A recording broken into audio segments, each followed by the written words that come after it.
Olá pessoal, tudo bem? Que bom que estamos juntos a partir de agora no Brasil de Cor, pela TV Evangelizar.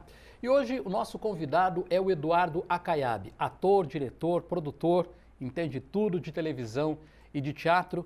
Eduardo, muito obrigado por ter aceitado o convite do Brasil de Cor para a gente bater um papo. E eu queria começar a nossa conversa com você contando um pouquinho de como foi a sua infância. Você é do interior de São Paulo, né? Isso, obrigado pelo convite. Sou do interior de São Paulo, a 200 quilômetros aqui, chamado Espírito Santo do Pinhal. E eu nasci só lá, porque minha mãe, ela tinha vindo para cá, para São Paulo, porque meu pai trabalhava aqui numa empresa aqui, metalúrgica, e aí, só que ela fazia o pré-natal lá, né? Que ela confiava no médico e tal, não sei o quê. E aí eu fui lá para nascer. Fiquei 40 dias e vim embora. Aí fui morar mesmo, né? A infância toda foi em São Caetano do Sul. São Caetano, No ABC nos anos Paulista. 70, na época de ditadura. Como é que foi a tua infância? Olha, a infância até que foi boa, assim, porque meu pai trabalhava numa empresa lá que chamava GM, né, General Motors e tal, e a gente morava num bairro de São Caetano, chamava Santa Paula ali, né? E era bacana, tem eu, minha irmã, meus irmãos e tal, somos em 4, né? Então era mais tranquilo. Então, o negócio era na rua, né? Futebol, carrinho de rolemã, pipa, tinha até balão, sei que não pode, mas era balão também, que tinha muito naquela época nossa, que era bem divertido. E, bom, você está falando em São Caetano nos anos 70, anos 80 também. 80. O seu pai era metalúrgico, então, evidentemente que você acabou convivendo com a política também muito cedo. Muito cedo, muito cedo. A gente viu o Partido dos Trabalhadores ser construído ali e tal. Você acabou sendo metalúrgico. Fui metalúrgico, cara. E o papai ia falar o quê? Tem que ter uma profissão, vai ter que estudar. Aí eu fiz Senai. Fiz Senai lá em São Caetano, fui ser torneiro ferramenteiro. Aí trabalhei 5 anos nisso, aí saí... E como é que foi o clique de você trocar o mundo da metalurgia pelo mundo das artes? Como é que não foi gostava muito essa daquilo, mudança? né? Não gostava muito de fazer aquilo, não. Então, e tem o meu tio é um ator também, chama João Acaiabe, que é o tio Barnabé, que é o Chico das Chiquititas. E aí a gente ia, quando criança, vê-lo nos teatros. Ele era do grupo do Plínio Marcos, do bando. E a gente ia muito no teatro ver as peças, ou ele estava ensaiando, e a gente ficava correndo no teatro. Caíam minhas primas e eles, e meus irmãos. Aí foi pegando, mas a gente nem ligava muito, né? Aí passou um tempo, quando eu saí da empresa, eu fui trabalhar com ele numa empresa que ele tinha, que aqui em São Paulo tinha um negócio que chamava Circo Escola. Então, esses aparelhos eram localizados em toda a região de São Paulo. Então, ele tinha 5 desses que tinha artistas, professores, dando aula nas periferias de São Paulo. Então, eu fui trabalhar com ele nisso. Aí, comecei a aprender e tal. Olhar e não sei o quê. Aí, ele foi chamado para fazer uma peça. Nessa peça, ele falou assim, ó, vamos comigo? Aí, eu fui com ele e tal, cheguei lá. Tal. Aí, ele falou assim, ó, você me dá o ponto. Se eu esquecer, dá o ponto é quando você está com o texto aqui, o cara esquece, você dá o ponto pro cara. Aí eu fui lá, sentadinho lá na plateia, eu errava, eu cantava. Aí o diretor, você não quer dar um ponto para todo mundo? Eu falei, claro. Evidentemente. Dá o ponto para todo mundo. Tá, okay. Aí Começou a gostar da coisa. Começou a gostar da coisa. Passou uns dias, falou assim, você não quer ser nosso contra-regra? Quer trabalhar aqui com a gente, ajudar e tal? Eu falei, lógico, comecei a fazer. Aí passou mais um tempinho, ele falou assim, você não quer fazer um personagem? Falei, claro que eu quero e tal. Fui fazer com ele. E aí essa pessoa, era o Gianfrancesco Guarnieri. Olha só. Aí eu trabalhei com ele uns 4, 5 anos depois. Fiquei na companhia dele fazendo. Quantos anos você tinha? Eu tinha 20 anos. Quer dizer, você aprendeu a atuar em teatro fazendo... Depois eu fui estudar numa coisa que tinha na Secretaria de Estado da Cultura, que chamava Ação Dramática, que aí tinham Chico de Assis, Zé Renato Pecora, Murilo Alvarenga, Zé Carlos de Andrade, Clóvis Garcia, tinha vários professores que davam aula durante a semana no Teatro Sérgio Cardoso. E aí a gente ia para lá para estudar com essas pessoas. Durante um tempão lá, né? Sei lá, uns 4 anos, 5 anos que teve isso. Então eu fiquei estudando lá. E aí tinha um outro lugar, no Teatro Maria della Costa, que chamava Sociedade Literodramática Gastão Tojeiro, que toda segunda-feira os atores trabalham de sexta, sábado e domingo, né? Quinta, sexta, sábado e domingo, e de segunda é a folga. E na folga as pessoas iam lá para ler teatro, discutir teatro, falar. Então tinha leitura teatral lá, então leituras encenadas. Hoje tem bastante lá, sei lá, quando eu tinha 20 anos isso, e tinha isso também. E aí eu fiquei nesse lugar durante, sei lá, uns 15 anos fazendo. Também era uma espécie de estudo para nós. Então a gente estudava texto e tal, e com essas pessoas, e muito curso, vários cursos de workshop também fiz bastante. E aí peguei gosto no negócio, fui trabalhar, fui fazendo. Tá. Durante muito tempo a gente teve muito poucos atores e atrizes negras, né, atuando principalmente em televisão. Hoje o quadro é diferente, a gente tem aí algumas dezenas, não chega a ser centena talvez, mas temos algumas dezenas. Como é que você vê essa mudança, que na minha opinião ainda é um pouco lenta demais, mas como é que você vê essa mudança do mercado de trabalho para os negros para atuar em teatro e televisão? Atores principalmente. Não, sim, eu acho que agora está um pouco melhor do que era. Nós tivemos, só para te cortar, durante, sei lá, décadas eu via na televisão Milton Gonçalves e Ruth de Souza, né? Basicamente eram esses e eles faziam todos os papéis, mas eles, é isso mesmo, né? Até o Tony fazia, Tony Tornado, ele, a Ruth, até o Gésio fazia, Gésio Amadeu, mas era assim, cada um numa novela, né? A cota era um. A cota era um, entrava esse. Aí foi melhorando um pouco, assim, né? Mas ainda está longe de ser. E é uma coisa de você colocar o negro, não falando, como eu posso dizer, que a gente só faz bandido. Vamos falar assim, né? A maioria é bandido, ou não que seja ruim fazer isso, mas só isso também, né? Poxa, só tem esse tipo de ser humano, a gente só é isso na vida, né? Não pode ser isso. Então, se você coloca o médico, coloca o advogado, isso é ser, aí sim você vê, que bacana, né? Porque quando a gente é criança, a gente não se identifica com ninguém, a gente não tem essa identificação, não tem referência nenhuma. Exatamente isso que você falou. O Brasil de Cor, quando eu concebi esse projeto, a minha ideia era conversar com médicos, advogados, escritores, jornalistas negros, né? Sim. E eu comecei a pensar, existem? Existem. Tem médicos, tem advogados, tem todas essas profissões. Só que a gente não vê esses profissionais dando entrevistas em talk shows, eles parecem que não existem. Então, para a criança, realmente falta referência. Falta referência. A invisibilidade é terrível. É terrível. Da gente poder olhar e falar assim, porra, olha que legal. Agora, o Davi Júnior tá na novela das 7, sabe? E é um protagonista, sabe? A gente ser protagonista, é que é possível a gente estar ali, né? Fazendo assim, se você faz um empregado doméstica ou doméstico e tal, e você olha, mas você tem uma verticalização do seu personagem, ele tem uma função bacana, poxa, olha que legal. Osmar Prado fazia um motorista, acho que numa novela, acho que era o Tabaco e tal, e era um puta sucesso, e era um motorista e tal, era um puta sucesso, né? Osmar Prado é branco e tal, e fazia, por que não se ele fosse um negro e colocar, e desse aquele papel para aquele negro fazer também, por que não? Sabe, parece que quando é para ser não, tem que ser um branco para colocar. Você acha que existe hoje, ou não existem hoje, roteiristas negros também para trabalhar um pouco essas ideias? Então, acho que é necessário ter as canetas pretas que a gente fala, né? Opa, estamos em época de caneta azul hoje. Né? Colocar para a gente poder ser inserido no lugar. Porque a gente também sofre, a gente ri, a gente tem histórias de amor. Ninguém conta as histórias nossas, né? Sabe, não é falar só de racismo. Apareceu, tem que falar não, falar que a gente é humano, humanizar a gente mesmo. Põe a gente lá, poxa, né? A gente sofre, a gente vai no bar, a gente quer dançar, a gente quer brincar, a gente vai para ser advogado, a gente vai no médico, a gente é atendido. Sabe, é o normal. Sabe, o dia a dia, colocar um negro lá no dia a dia. É só isso que a gente pede. Só isso. Deixar um negro no cotidiano do país. Do país, o normal. A gente vive o tempo todo aqui nesse lugar, né? É difícil para nós, mas tá melhorando. Essas coisas das séries agora que estão surgindo com força, tá tendo espaço para todos os atores trabalharem. Também tem isso também, que os atores, a maioria tem que dar aula de teatro, sabe? Que não tem espaço para todo mundo trabalhar.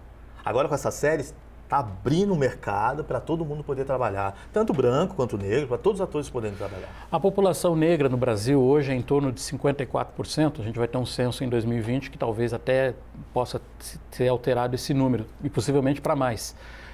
Você acha que o negro ainda é invisibilizado? Você vê negros nos espaços, morando em São Paulo? Como é que é essa experiência para você? Não. Não, tem certos lugares que você vai que geralmente eu chego num lugar e olho, não tem. Ou ele está servindo. Não está se divertindo, passeando, brincando. Não, está servindo. Isso dói. Você sente isso? Ah, sim. Tem um desconforto, sabe? Você pode estar inserido naquele lugar, mas e os seus? Cadê? É para todo mundo, poxa, sabe? Isso que é interessante. E avançar com todos juntos, sabe? Ninguém larga a mão de ninguém. Vamos todo mundo junto. Essa é a ideia, né? Não tem sentido. Sabe, você fala e a gente não quer brigar. A gente quer que a pessoa nos respeite e entenda que a gente é participativo de tudo, das coisas todas que acontecem no mundo. A gente está inserido neste lugar aqui. Não é para brigar, é para se amar. Tem que ter mais amor nesse lugar, não é possível. Bom, você é o diretor desse troféu que está aqui atrás, o Troféu Raça Negra, que é um troféu tradicional já no Brasil. Em 2020 homenageou o Tony Tornado, outros grandes artistas negros já foram homenageados, Jair Rodrigues recentemente, né, em 2012, 2013, se não me falha a memória.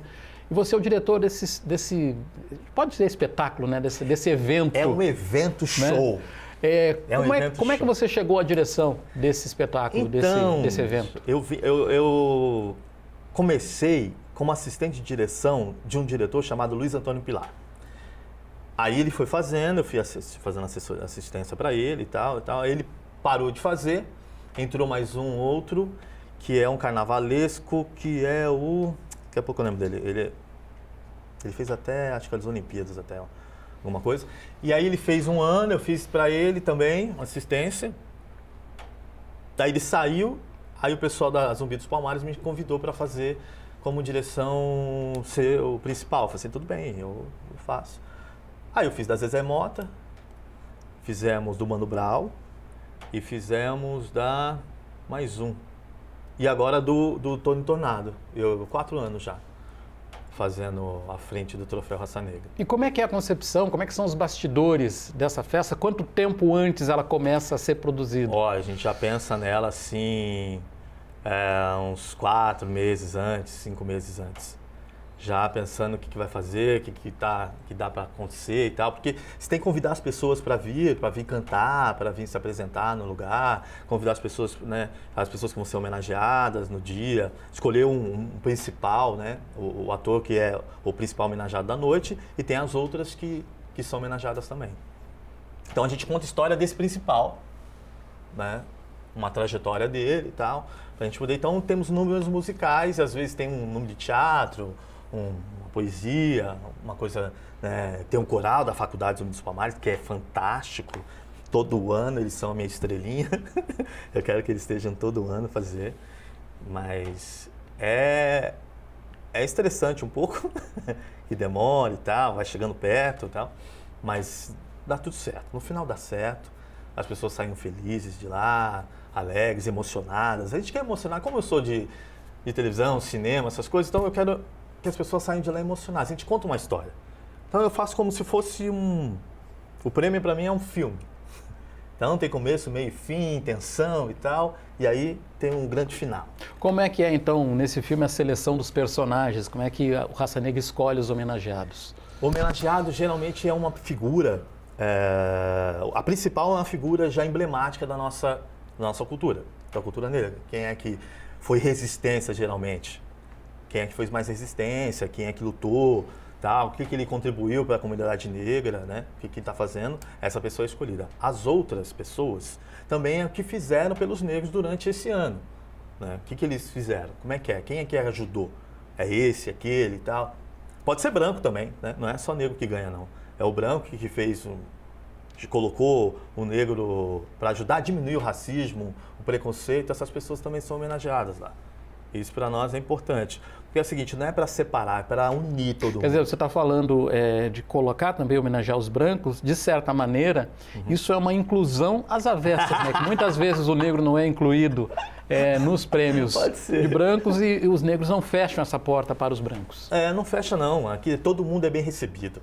O Troféu Raça Negra é para todos, a gente homenageia os nossos, mas é aberto para todo mundo. Quem gostar, quiser participar, é aberto para as pessoas. Então a gente chama gente que é branca para ser homenageada também. E de certa maneira também o Brasil de Cor é assim, né? A nossa primeira entrevista que foi ao ar aqui na TV Evangelizar foi com o Laurentino Gomes, que escreveu Escravidão e vai escrever mais 2 livros sobre esse assunto. Mas ele foi o primeiro entrevistado exatamente porque ele compreende muito bem essa questão de escravidão, talvez a pessoa que mais entenda disso hoje no Brasil. E ele foi o nosso primeiro convidado aqui no Brasil de Cor. Mas outra coisa que eu queria falar com você, acho que eu vi uma entrevista que você deu, da importância da educação na formação dos negros e também na diminuição do preconceito. Como é que você vê essas duas situações, Eduardo? Eu acho que a educação é primordial, é o principal, sabe, para a gente se entender enquanto ser humano e entender como negro também na sociedade. Como é que eu estou inserido neste lugar? E perceber para onde eu vou, né? Para deixar mais claras as ideias na nossa cabeça. Então a educação para nós é muito fundamental para a gente avançar e chegar em outros lugares, né? Já que a formação para nós, a universidade e tal. Então a Universidade Zumbi dos Palmares é muito importante até na formação das pessoas negras também, né? Que é uma universidade para negros, mas também estudam brancos aqui, né? Mas é para negros também. Então a gente pensa nisso, que a educação nos fortalece e nos leva para adiante. Então, igual as minhas filhas, tenho filho, todo mundo tem que estudar. A ideia é que todo mundo estude e vai adquirir a sua profissão, o que você quer fazer. Então você vai ter inserido nisso, mas lembrando sempre da sua origem, da onde você veio e para onde você vai. Quantas filhas você tem? Eu tenho 3 filhas. 3 filhas. 3 filhos e 2 netos. E você trabalha, eu não sei como são os traços deles, são traços mais negros ou são traços mais de misturados? Brancos? São misturados. São misturados. Quer dizer, eles acabam sendo os pardos, que também entram nas estatísticas de negros. Isso. Você trabalha com elas essa questão de que elas podem sofrer preconceito? Sim. Ou você não dá importância para isso com elas? Eu falo que isso pode acontecer, a gente senta, a gente conversa, tal, se isso pode acontecer, coisas que já aconteceram comigo, eu conto para elas como é que aconteceu, né, e elas entendem e tal, mas elas falam assim... até eu falo assim, até uma brincadeira do seu amigo é uma forma de preconceito, mas não porque ele está querendo te fazer isso, mas porque ele foi educado nessa maneira. Quando ele faz essa brincadeira com você, ele foi educado assim. Então, nada mais justo de você dizer para ele que não é assim e conversar, porque ele é teu amigo, né? E se ele é teu amigo mesmo, ele não vai te ofender, porque ele te ama. Então é através do amor que a gente consegue mudar. Quantos anos elas têm hoje? Minhas filhas têm 25, são gêmeas. E a outra tem 14. E elas, bom, cada uma tem uma filha, um filho. 2 já são adultas, né? Então já estão casadas, elas talvez levem isso numa situação mais tranquila. A adolescente, você já conversou que teve algum ela já relatou para você, ou alguma das suas filhas já te relatou algum problema? Não, elas falam só de amizade, dessas brincadeiras assim que elas não gostam muito. Então elas se posicionam. Eu falei, tem que se posicionar. Se você não se posicionar, eles não vão saber. Eles acham que está tudo bem. Porque esse negócio de farra e tirar sarro de todo mundo, esse adolescente tira, ou bullying, né? Digamos assim, eles tiram sarro de todo mundo, então você tem que se posicionar para dizer que está errado, que você não está confortável com isso. Você falou agora há pouco de algumas coisas que você passou. Que tipo de coisas que você passou que você fez esse alerta para suas filhas? Uma vez, eu estava trabalhando e aí tinha a minha equipe, eu era o único negro, e aí a gente desceu para falar com, sei lá, com o principal lá, o Bamba. Aí descemos, a equipe toda, aí essa minha chefe apresentou as pessoas e eu estava segurando uma pasta. Aí ela falou, isso aqui, não sei o que, esse aqui só está segurando a pasta. Isso me machucou tanto. Esse dia machucou tanto. Você não reagiu? Eu não conseguia, eu não acreditava, porque eu gostava tanto dessa pessoa, que eu não acreditei que ela falou um negócio desse, sabe?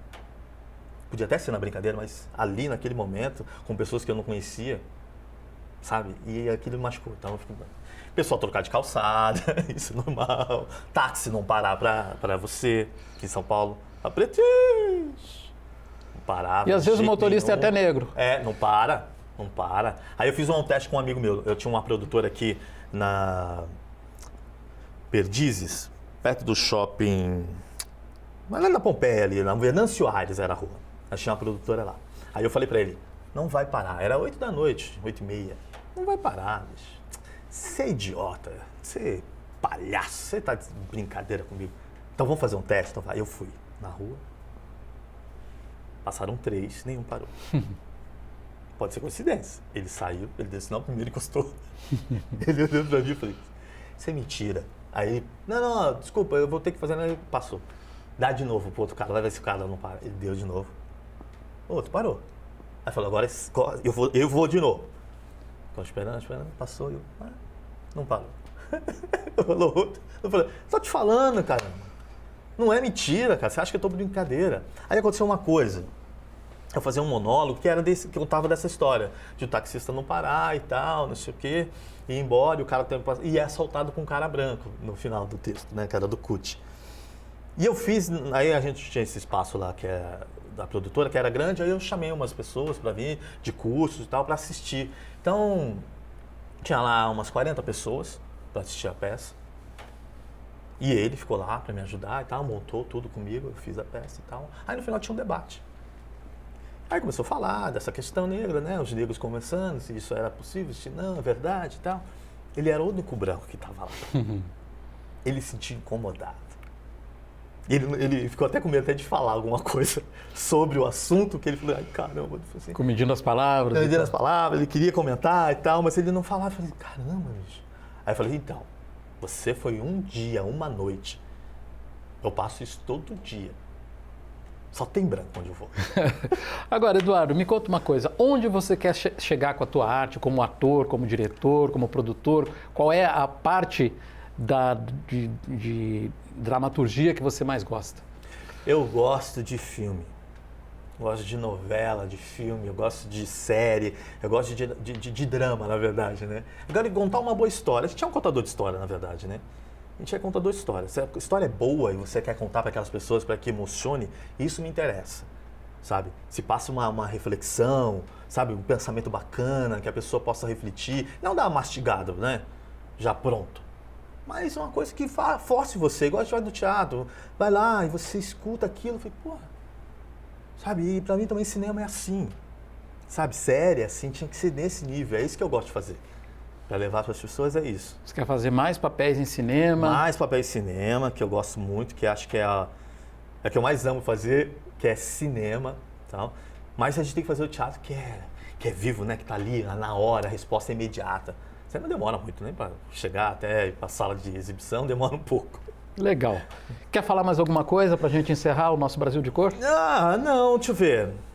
Que eu fiz alguns papéis aí, bacana, no cinema, no Brother, Bom Dia Eternidade, Lula, Filho do Brasil, fiz Carcereiros, fiz o Turma da Mônica, o que mais? Onde quer que você esteja, nos filmes. E agora, vamos ver que o ano que vem a gente vai montar uma peça aí de um casal bacana, normal, não tem nada de temática negra, tudo sem falar disso, só de amor. Legal. Eduardo Acayabi, muito obrigado pela sua entrevista ao Brasil de Cor. Gente, obrigado pela companhia. A TV Evangelizar, na semana que vem, tem mais um programa. Eu gostaria de deixar o meu agradecimento a vocês e a gente se vê. Um abraço.